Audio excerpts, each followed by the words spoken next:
Hello and welcome back to AP Psychology on Educator.com. We are taking a look at sensation and perception. We've already looked at vision and hearing, and so now we're going to take a look at the other senses, starting with smell. Ew, that disgusting, putrid smell. Oh my gosh.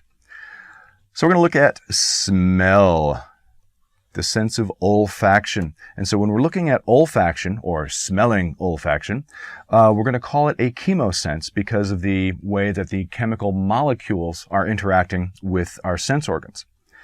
Our sense organs are going to be the receptors that are located in a mucous membrane in the upper nasal cavity. So up behind here, where, you know, when some people are getting nosebleeds from because they pick their nose a little bit too much, that's that mucous membrane that's way up in there.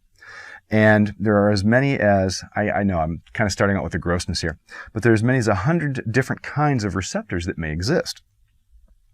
Now, the olfactory nerve fibers respond to gaseous molecules. And so if you've got these little molecules that are in the air, there are going to be approximately 5 million nerve fibers in each nasal cavity. So that's 10 million nerve fibers that help us smell and take in the odors and the scents of the information around us. And we have quite a few, but not nearly as many as dogs and cats. And we're going to talk about them in a little bit. But these nerve fibers from the olfactory bulb connect to the brain. So remember, the olfactory bulbs are these little doodads that are right underneath the frontal lobe.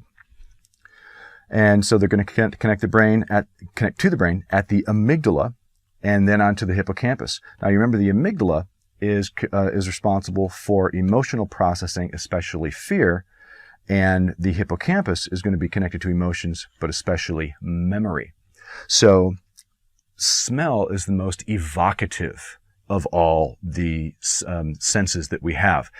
We see something and we might be reminded, but if we smell something, boom, it immediately takes us back to that moment when we learned that smell. One of the things that is really enjoyable for me is to eat at different ethnic restaurants. I was in a restaurant last night and I walked into the restaurant and I thought to myself, literally, in fact, I said this to the person I was eating dinner with. I said, I have never experienced the smell before. It was from spices I've never experienced. So my nasal palate, my olfactory palate, got expanded with my dinner last night. So it was very cool. Another part of smell that we've heard of but probably haven't dealt with too much is going to be pheromones. And that's an airborne chemical signal, but we can't smell pheromones in a conscious way, like, oh, I smell something that's floral, or I smell something that's putrid, or I smell something that's musky. You don't smell pheromones in that same way because there's what is called the vomeronasal organ, and it's a sense organ that picks up pheromones, but our brain deals with that on an unconscious level.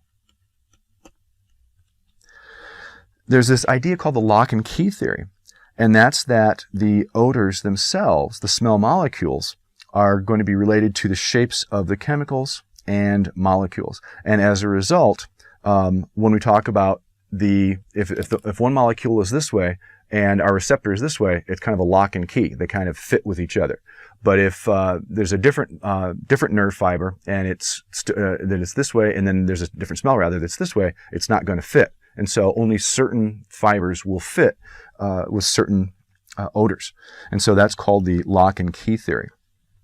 Now, smell is a great deal of fun to play with and to deal with. It's not that big of a part of the AP Psych exam. You'll probably run across maybe one question or one idea on the AP Psych exam dealing with it.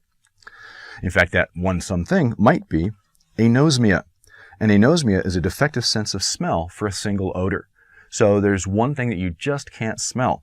And that can actually be an advantage if you are somebody who, say, is working in the sanitation business or the recycling business or working on farms. If you have anosmia for a particular sense, you can probably benefit and use that inability as a strength in certain jobs. This is what the olfactory system looks at from an artist's point of view. And what you see up here with the yellow, you've got the olfactory bulbs coming down here, and then the nerve fibers are branching down into the nasal cavity and into the mucous membrane of that nasal cavity.